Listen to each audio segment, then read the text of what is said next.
Warning, incoming game over. Warning, incoming game over. Hello, and welcome to Game Over Winnipeg. The Jets have won again, and they beat the Utah Hockey Club, which were the Arizona Coyotes, which were the Winnipeg Jets. And to kind of commemorate the former Arizona Coyotes, which were the former Winnipeg Jets, we are wearing the 90s jersey today. It's a Solani one, so it's a Solani 8, not a Solani 13, the less kind of recognizable of the Solani jerseys. And that one was, it's a 3-0 win. You're never going to complain about that. But, especially as it kind of stayed scoreless, as it kind of stayed a little less fun, you could even call it a little boring. But I gotta tell you what, do you know what's not boring? Let me tell you about the flagship show of the Game Over Network, and that is Hyperdrive Hockey. It's all things hockey across various leagues in multiple countries. Whatever it is and wherever it is, Max, Daphne, and Kev have you covered for all the hockey news with a steady dose of fun and fan engagement. You can find Hyperdrive Hockey on the Game Over Network YouTube channel or wherever you listen to your favorite podcasts. And while we're promoting things, make sure you're liking, make sure you're subscribing to Game Over Winnipeg. We always appreciate the support. And you know what? It's free. So please like and subscribe. Please check out Hyperdrive Hockey. All your support is greatly appreciated. And as we get into the game, let's look at some fan tweets. So here at Game Over Winnipeg, we really enjoy or I do at least, I love when I'm going through the games, taking screenshots of fan tweets, bring them up on the show to kind of segment the topics. If you want to be a part of Game Over Winnipeg, follow OJets on Twitter. That's my YouTube handle. And I'll follow you back and I'll kind of see what you got going on. And for our first tweets here, we have Utah has really done a good job slowing the Jets down. Not an eventful second so far. That was kind of the second, and that's kind of the story of the game. That's from Carl the ALF-er, whatever that means, and that's kind of how it felt. You kind of go into this game. We also have some tweets from Game Over One. We have Matthew Perot who said, of all the Jets games, this has certainly been one of them. And with those kind of tweets, it was kind of a boring game, especially to start. And you kind of expected that. I almost called them the Arizona Coyotes. The Utah Hockey Club, they come in with two of their better defensemen injured. They still had their top defenseman, Mikhail Sergachev, but they were missing Sean Dursey, who is a pretty good puck mover, and also John Marino, who's a fair puck mover, kind of that Dylan DeMello type, that defensive defenseman who can also move the puck. So when you kind of goes down those two better defensemen, two of your top four guys, you're almost kind of forced to play a more sluggish style. And that's what you kind of saw out of the Arizona Coyotes tonight. When, who I believe his name's Michael Kesselring is on your top pair, and all respect to him. But you can see kind of how that might, and he played pretty good today, actually, except when he got rocked by Adam Lowry. But you can kind of see that style kind of tend down, and they kind of think we might need to, kind of slow this game down and do that to win and kind of take the skill a little bit out of the game. And by the way, guys, please comment as we're kind of talking here, because this is my show, but it's also your guys' show. And you can see by some of the fan engagement we do with the tweets. We'll respond to your kind of chat here as long as, we're on topic. If it's not on topic, we'll save it till the end and we can talk about it just in a little bit later.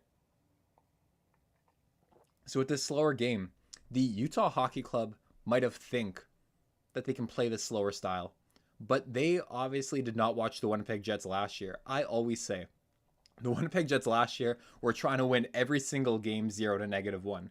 Last year, they spent so much of their time just kind of hurtling, staying in almost like a turtle shell and just waiting for a chance to counterattack. And so when the Utah Hockey Club, what a name, kind of held on and kind of turned it into that sort of game, the Winnipeg Jets, have you ever seen The Dark Knight Rises? It's kind of like when Bane, I believe this must be where the movie goes from. He's like, he's like, you may have been raised in it, but I was born in it. And it's like the Winnipeg Jets. I think that's from that movie. The Winnipeg Jets kind of mastered this style last year when they were a team where they would not score too many goals and they would try to wait for that pop, and they were the best defensive team in the league last year. Well, this year, while they are the best offensive team in the league so far, they know how to play this style. They know how to wait for the counterattack. They know how to throw a punch. They know how to wait for those opportunities to present themselves. And that's kind of just how the game went tonight. And with that, I mean, what else you want to say? Like, Nino Niederreiter comes in his 900th game, scores 2 goals. That one beautiful it was almost like a semi give and go where you're just playing some perfect hockey, just like how if your dad coached you, my dad coached me growing up, would tell you to do. Adam Lowry enters the zone, passes it over, pushes the D back. Nino gets the puck, kind of gets a breakaway because Adam Lowry drives the guys back and makes a neat little move in order to beat the goalie. Just a little fake to the side, fake backhand. If you ever watched Don Cherry's Rock'em Sock'em Hockey growing up, he'll always tell you that the best goal scorers always make a move. But then, you always got to do that move back. You'll score the goal. It'll be a great time. And with that, we'll talk about Velarde's goal a little bit later.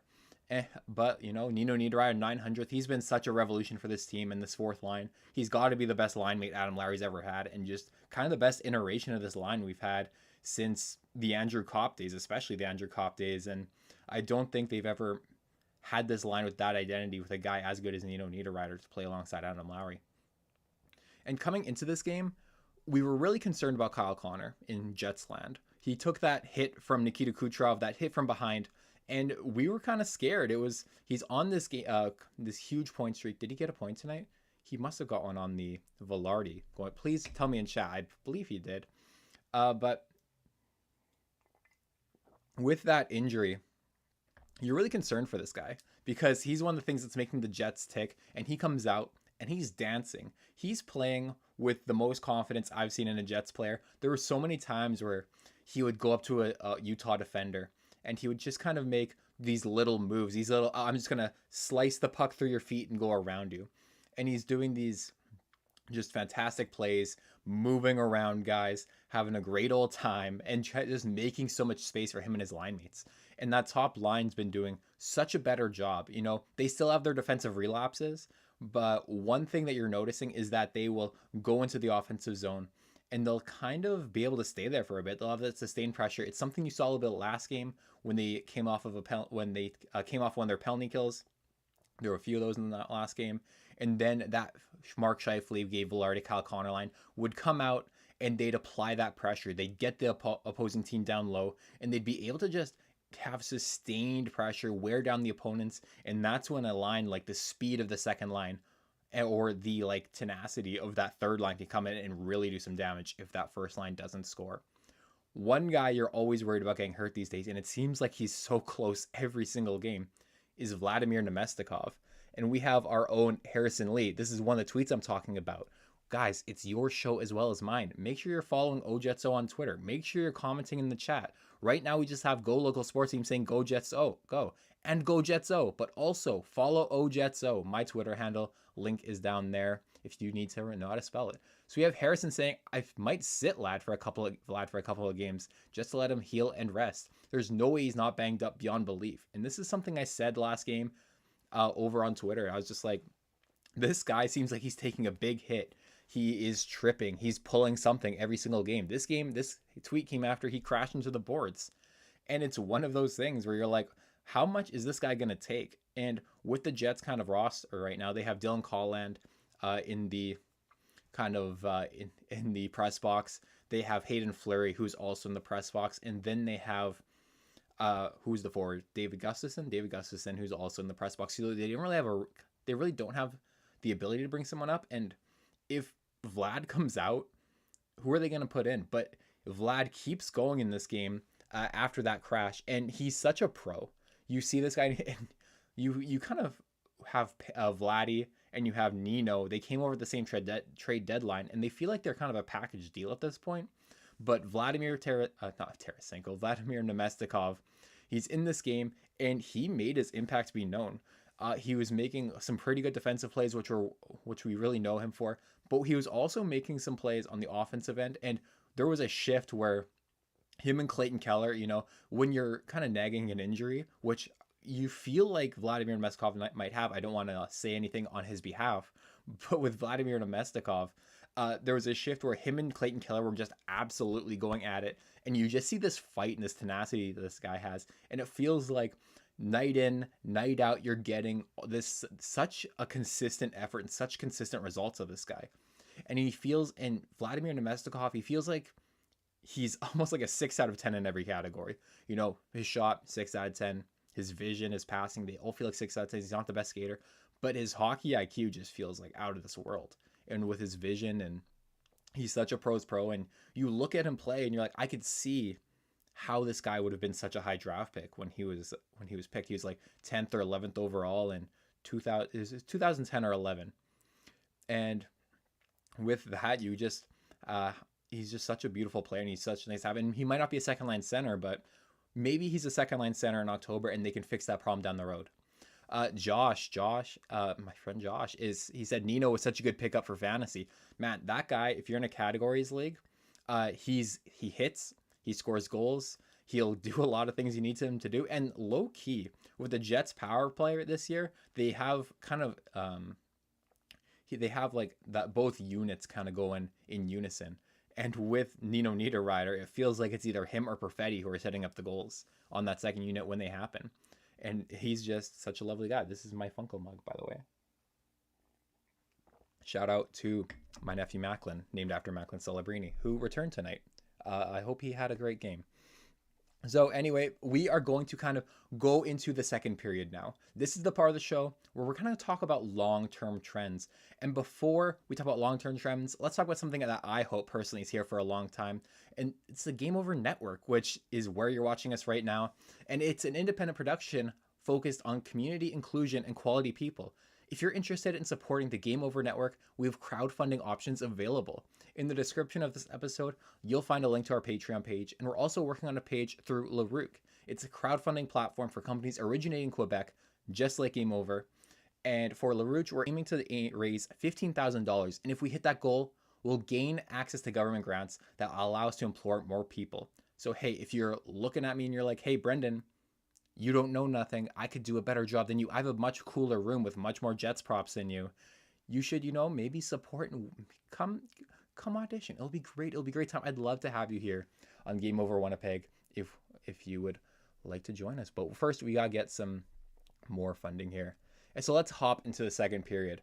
And this is where I'm gonna fulfill my promise. Let's talk about that Gabe Valard goal. So with that Gabe Valard goal, it's one thing he said himself between the intermission. He was talking to, was it Sarah Oleski or Kevin Sorey that mixes up all the time, and they all vent together.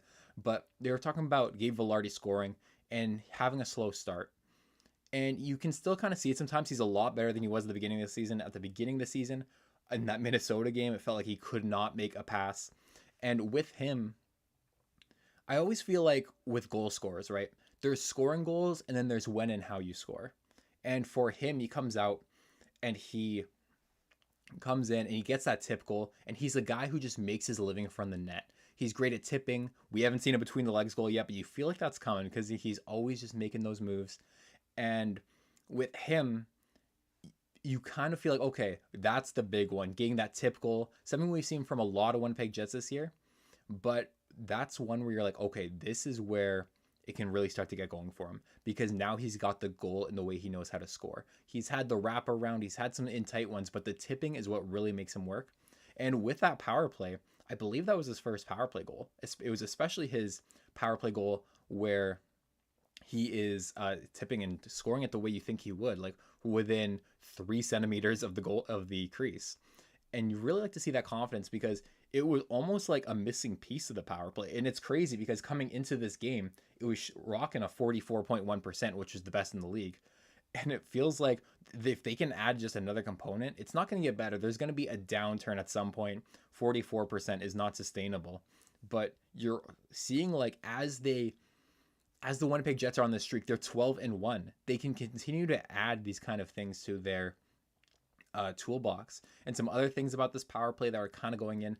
Have we seen a big Kyle Connor one-timer yet? And Kyle Connor's not the biggest one-timer guy, but he's got this tool in his weapon arsenal, and he's more about those slinging wrist shots. But if he's able to get those one-timers going, like we saw a few seasons ago, he was able to score a lot of those off on the power play.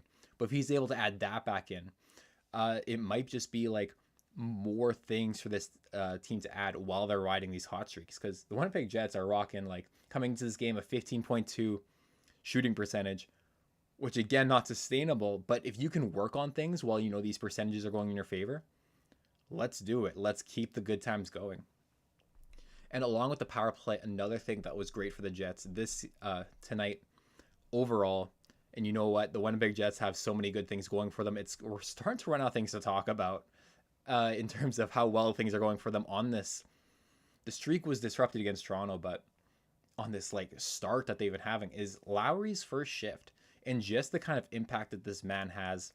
And in this game, he comes out, and that first shift with him and Nino Niederreiter and Mason Appleton, they come out and they just apply the pressure right away. They come in and they are able to get the Utah players down low. We talked about their injuries on defense. That's such a big part when you don't have a team that can kind of get out of their zone as easy. You can keep them in their own zone, keep the pressure on them, and not let them out. And with that, that's what that line does so well in the cycle. They're so good at chipping it in and making it hard, like go on the forecheck and make it hard for those teams to come out.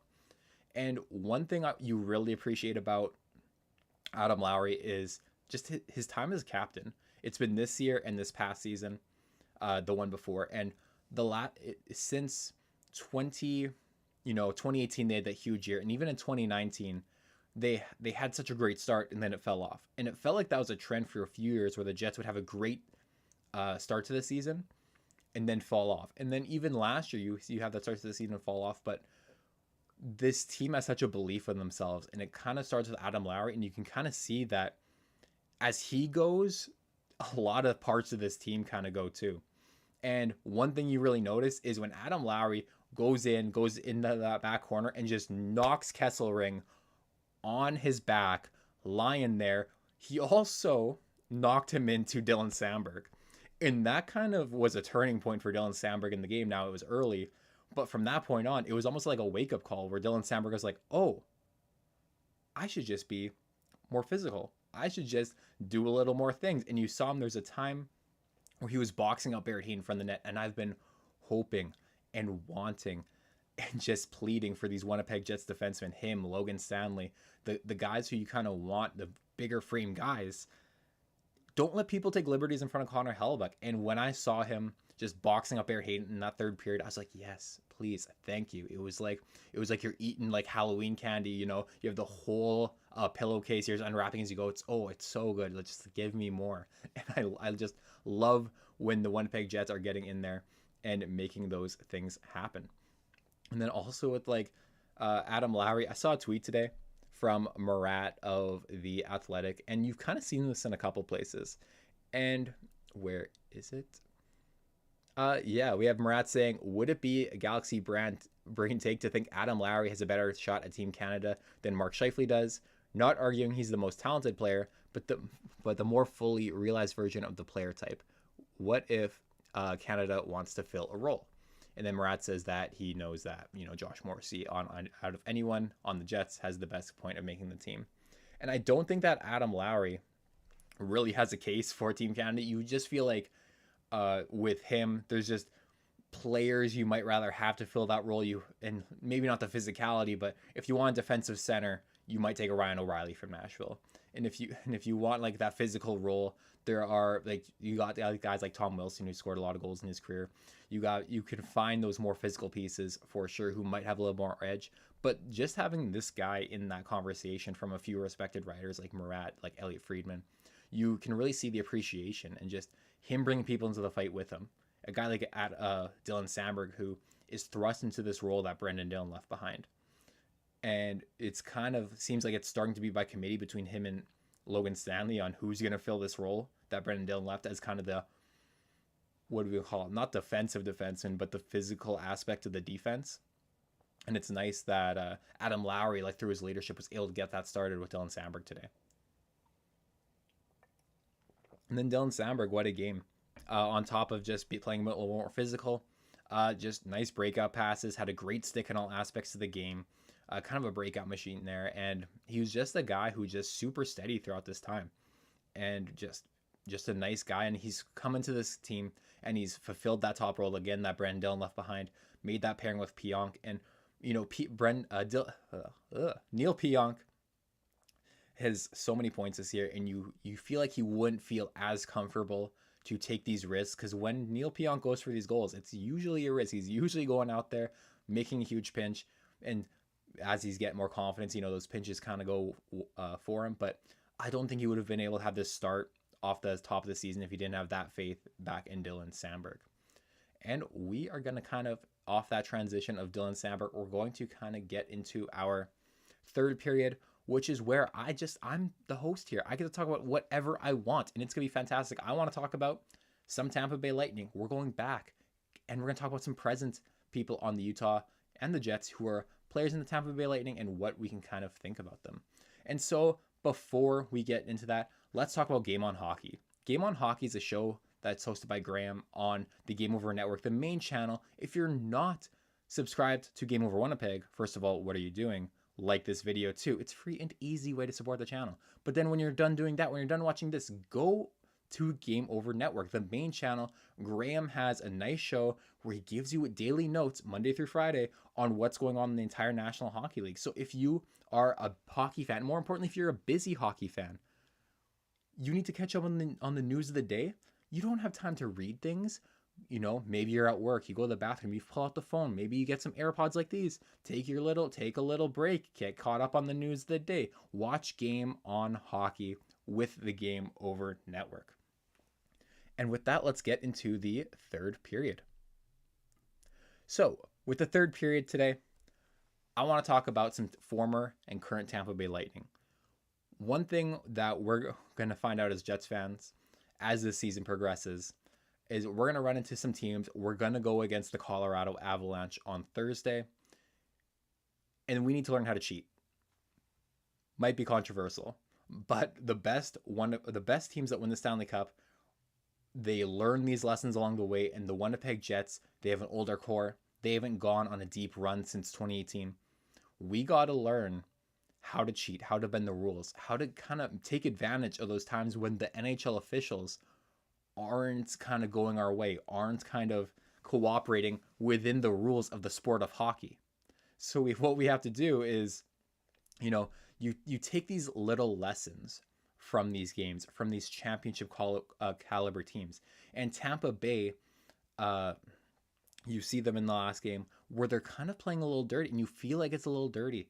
But at the end of the day, the refs were kind of going about it. Kyle Connor got hit from behind. Nikita Kucherov didn't get a call. He knows when he can get away with these things. And you'll kind of see that too with players who are former guys on that team. Vladimir Nemestikov. There was a time where Clayton Keller got him in the back. And do you know what Vladimir Nemestikov did? He put on a cosplay as a backpack. And he just jumped on his back and said, okay, you want to play that game? And it looked like he was trying to do like a wrestling, when they're in the movies and you put your both arms around his head and you pull him apart and you kind of snap his neck. That's look like what he was trying to do. And you're like, oh, you know what? That was Vlad Nemestikov finding a way to cheat. Did he get a penalty? No, he knows when to do it. He knows how to get away with it. These are the little Tampa Bay Lightning tricks. If you watch Mikhail Sergachev tonight, a masterclass. He's always pulling out these little moves, these little cross checks. He's boxing guys out. He's getting them in the soft area. He's getting them right underneath the where your chest protector is. These are the things you got to do if you want to win a championship. And these are lessons we got to start learning. And you saw a bit of that with the Winnipeg Jets. It's not just about dishing it out. It's being able to take it. And the last game, when the calls were not going their way, when the Winnipeg Jets were kind of getting the calls against them, they got that whole goal taken back. Still don't understand that. I read a thing. Don't care. It doesn't make sense. Make it make sense. But the Winnipeg Jets, they had like that comeback. They were down to nothing, and they come back to make these plays, to do these things. And it was just that resiliency. The name of the game last game was resiliency. And that's kind of what you have to do. And then you have to also force the other team to be resilient. And you see the guys like Vladimir Nemestikov, you see Sergachev, you saw Ian Cole take a random run at Gabe Valard, because these are the guys who know how to win. the proof is in the pudding. They've done it. They know how to make these plays. And you see the type of players that the winning teams get. You see, you love him, you hate him, or you think he's a good player, you think he's not so good of a player. Ben Sherratt went to the Cup final with the Montreal Canadiens, and I think there are still players on the Winnipeg Jets, on the Toronto Maple Leafs, on the Vegas Golden Knights who are taking parts of his stick out of their spines. He's a type of guy you might need to win with, that you'll be able to win with, and you have these guys, and you have these Dylan Sambergs, you have these Logan Stanleys, and you see little things. Like there's a point in the game today where Logan Stanley's in front of the net and McBain comes over and Logan Stanley's looking the other way. He has his stick behind him and he's been fighting with McBain in front of the net. And then Logan Stanley looks and turns around. He's looking towards the goalie, and he flicks the stick up in McBain's face and he hits him in the face. And you know what? Is that dirty? Yes, absolutely it's dirty. But is that how teams win in the playoffs when things go away? Absolutely. And the Winnipeg Jets come into this last game. They came into that Tampa Bay game. They were the least penalized team in the league. And they were rocking, I believe it was 4.7 penalty minutes a game. But also something that you kind of notice over the years is the art of the makeup call. And there are things put in place where, whether it's coincidence, whether it's not, the more penalties you take, weirdly enough, the more penalties you draw. And there's, I believe it was Dom Lashizian who wrote an entire article on this, and there's an x-axis and the y-axis, and he was like, okay, one's penalties for, one's penalty against, and it's a straight line in how it's kind of going. And if you have this weapon of a power play, maybe take a few more penalties, make things matter, because when you get on the power play and you have this weapon, you'll be able to take advantage. And that's something the Colorado Avalanche, for a few years, we know their weapons, the Makars, the McKinnons, the Rantanens, and they go on the power. They were the most penalized team in the league, but they also got the most power plays, and they were merchants. They were weapons. They were unbelievable. And Josh is in the chat saying, you need dirty players. And as a Maple Leafs fan, Josh, you are watching Oliver Ekman-Larsson right now. The Oliver Ekman-Larsson that I'm watching lately, whenever I watch a Leafs game, he's in there cross-checking, doing all these things that he learned because he played on Florida. Paul Maurice had that team doing all those dirty things. You think about Sam Bennett. You think about, they had Radko Gudas for years. Oliver Ekman-Larsson is a monster. Matthew Tkachuk is like the fifth guy I mentioned. He's a monster. You need to learn these lessons. You need to learn how to win. I think, Josh said, I love him. He loves Oliver Ekman-Larsson. A guy bought out, a guy who's being paid by 3 NHL teams right now because, maybe he's not the player he was, but he's such a useful player. He can score, he can move the puck, but he gets it. He headhunts and slashes everyone. You need these guys. And I like, the more I watch hockey, the more you kind of get into it.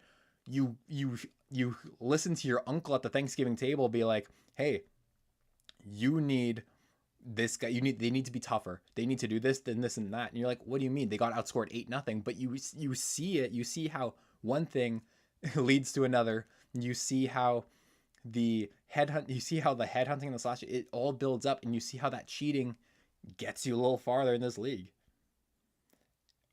And I think that's that. You have these Tampa Bay Lightning players that you're playing against, and you need to learn how to play against them, and you need to learn how to play like them. And I think you see guys like Nino Niederreiter, he does it. You have a guy like Adam Lowry, he does it. Vlad Nemestikov, he does it. Alex Iafallo, he's a little bit of a rat, he does it. We need some of that more on the defense, and I hope Logan Stanley and I hope Dylan Samberg can kind of take up the mantle. We are about to go into overtime. Overtime is where I get questions from you. We talk about things. If I don't get a question, I might start. I don't know what we'll start doing. We'll just sit here for a minute or so. But so have your questions in chat while I tell, and I will answer them after I tell you about our clothing line. And what better way to support something you love than by rocking it as clothing? Game Over apparel line has dropped with 3 unique designs, whether you feel the nostalgic pull of our retro skater design.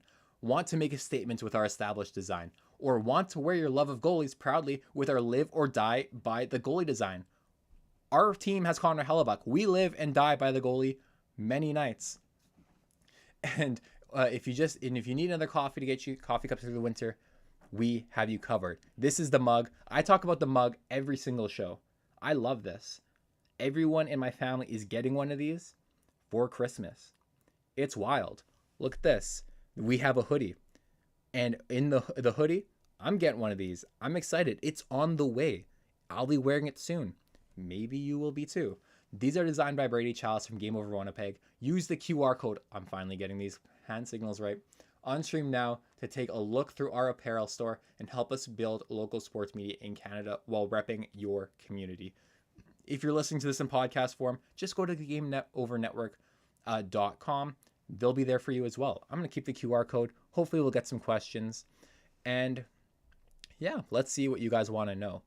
While we're kind of sitting here, waiting for you guys to type in your questions, how nice was it to see Kyle Connor back tonight? That was a really scary kind of thing we had going there. Didn't know if he was going to play after the last game. Apparently it was just concussion protocol. That's another thing I'm not too sure on, because I don't know when or where they decide to do concussion protocol. I thought it was like that. I thought his head needed to hit the ice or hit the boards, but it felt like it didn't do that. I don't remember that. I don't have a photographic memory, but it felt like it didn't fulfill the requirements when we kind of went through that. So I'm not too sure what that was about.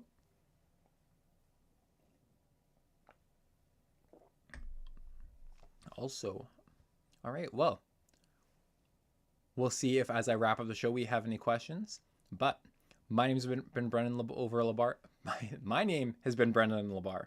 This is Game Over Winnipeg. Please, if you've gotten this far and you haven't already, please like and subscribe the YouTube channel. If you are listening to this in podcast form, make sure you're following us. Make sure you're giving us a rating of 5 stars. Oh, and we have a question from Josh. I know the Jets are off to a hot start, but would you agree that their center and defensive depth will need to improve to make a run this postseason? If so, who do you want? I do believe that they need a second line center. Who do I want? I want Nazem Kadri. Nazem Kadri is a face-off fiend. He's a goal scorer. He's a rat. He's kind of everything they need. And the Jets have proven or really shown that they want an even distribution of left-handed, right-handed centers. And that's why like Rasmus Kupari has been doing a lot of these games instead of David Gustafsson. They have a lot of shifts where they go Nino Niederreiter, Adam Lowry, and then Kupari, just so Kupari can take that right-handed face-off. So they want to keep like a left-handed guy in that center. They might want to have like an offensive left-handed guy to go along with the offensive right-handed Scheifele. And I think just like Nazem Kadri's contract, it's long. It's a lot. But we have Connor Hellebuck and we have Mark Scheifele tied up till they're 38. Let's just take some longer contracts. Who cares?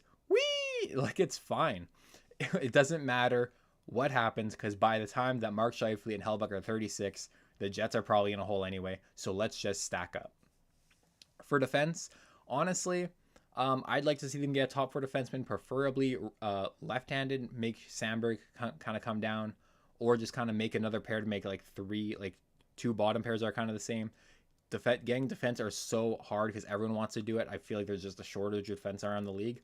And if not, just get a guy who's just, I'm trying to find a PG word to say right now, but just a guy who plays in your bottom pair. You know what I'm trying to say. A Yanni Hakanpää, a Radko Gudas, just a guy who makes your life miserable. The Jets, we want someone on here to make the other team's life miserable, because Logan Stanley will just do it sometimes. He'll do the box out sometimes. We want someone who plays like they're 6'7", and not someone who is 6'7" but has a little bit of trouble communicating that to the other team. And if you get that second line center, like I think most of all, if you can get a guy that's that second line center long term, that's great.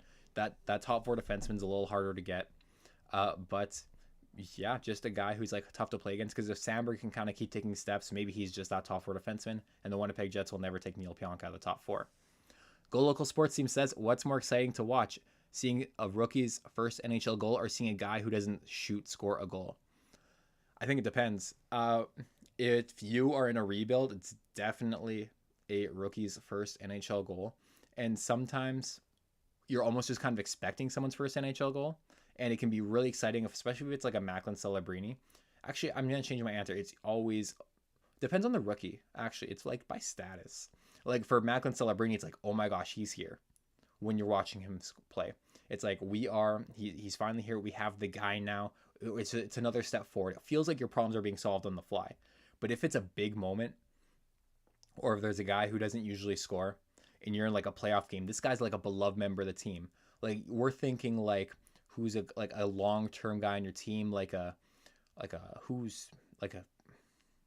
Jets haven't had one for a while, but like Chris Thorburn. If Chris Thorburn was on the Winnipeg Jets today and he was in a playoff game and he scored a goal, and it's like, you know who's a good example? Like Alex Stee, like a guy who's just been around, who's been through it, who's seen everything, and he scores that big goal. You're just so ecstatic for the person, and it's going to get the team fired up. All right, and I think that's it for our questions. None other have come through the chat. Thank you so much for watching. Again, I'm Brendan Labarre. Please like and subscribe. And my dad told me to tell all of you that he was at the game tonight. He wanted a shout out. My mom was there too, but she didn't bug me as hard about it. This has been Brendan Labarre for Game Over Winnipeg. Thank you so much for watching. We'll see you on Thursday. We'll be live at 9:45 after the Jets game. I forgot about Mountain Time.